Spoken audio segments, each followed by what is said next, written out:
Right then, 10 types of bricks you need to know about. What they are, how they're made, where they go, and what happens if you use the wrong one in the wrong place. A standard brick is 215mm long, 102.5mm wide, and 65mm tall. That size is the same almost everywhere. But what that brick is made from and how it's made changes everything. Most common first. Number 1. Wirecut facing bricks. This is the most common brick in the world. It's made by pushing clay through a machine as one long column and slicing it with wires. One machine produces around 20,000 of these in an hour. They come out consistent. Clean edges, uniform color, same brick every time. These go on the outside of buildings, the face, the part everyone sees. That's why they're called facing bricks, built to look good and handle the weather. Rain, frost, wind, sun, year after year. If you're looking at a new build anywhere in the world, it's almost certainly Wirecut. Number 2. Stock facing bricks. Also a facing brick, but made differently. Clay pressed into a mold instead of pushed through a machine. This gives them a softer, rougher look. Each one is slightly different. They've got a dip on one side called a frog. Frog faces up when you lay it. Mortar fills the frog and locks each course to the one above. That dip isn't decoration, it's structural. Stock bricks are what you see on most older buildings, that traditional, slightly uneven look that Wirecut can't replicate. Number 3. Pressed facing bricks, made by hydraulically pressing clay into a mold under high pressure. They come out with the sharpest edges and the smoothest finish of any facing brick. Very uniform, very clean, used on modern builds where the architect wants a precise, minimal look. No rough texture, no character, just clean lines. Number 4. Common bricks. Despite the name, these are actually the least common of the main brick types. That surprises most people. Common bricks are the cheapest you can buy. Rough texture, inconsistent color, not made to look good. They're not designed to handle weather. So where do they go? Behind plaster, behind render, the inner layer of a wall that nobody sees. They do the structural job at a fraction of the cost of facing bricks. One rule: never use commons on the outside of a building. They absorb water. When that water freezes, it expands inside the brick and the face flakes off. That's called spalling. I've seen someone use commons on an extension to save money. 2 winters, whole wall had to come down. That saving cost them double. Number 5. Engineering bricks.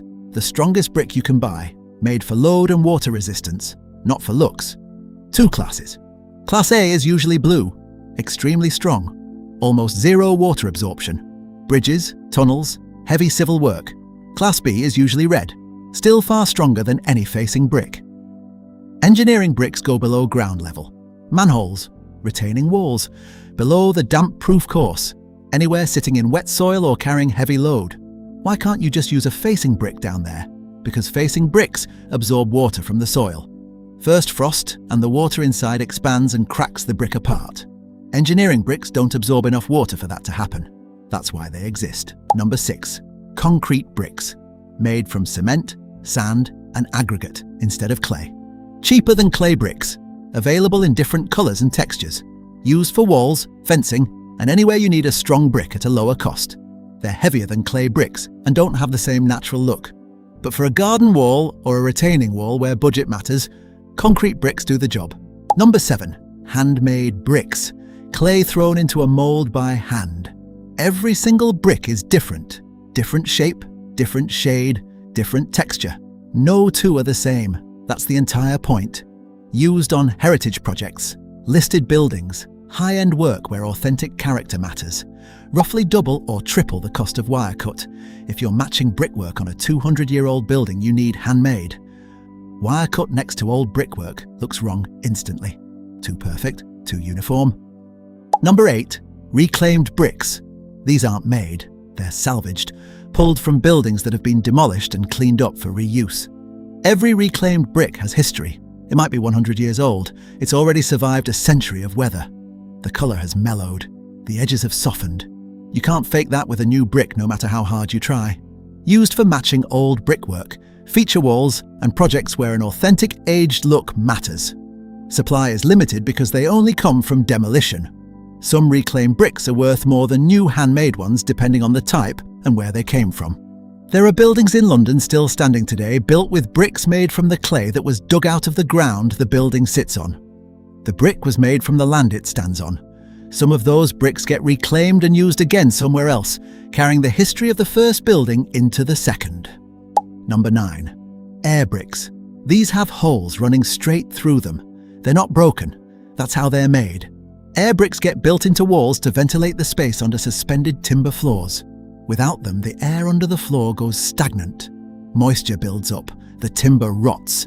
If you ever see someone blocking up air bricks to stop drafts coming in, stop them. Those holes are keeping the floor structure alive. Block them and you'll have rotten floor joists within a few years.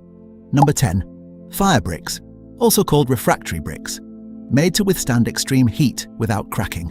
Inside fireplaces, chimneys, flues, kilns, pizza ovens, a normal brick would crack and crumble from direct flame contact. Fire bricks are designed specifically for it.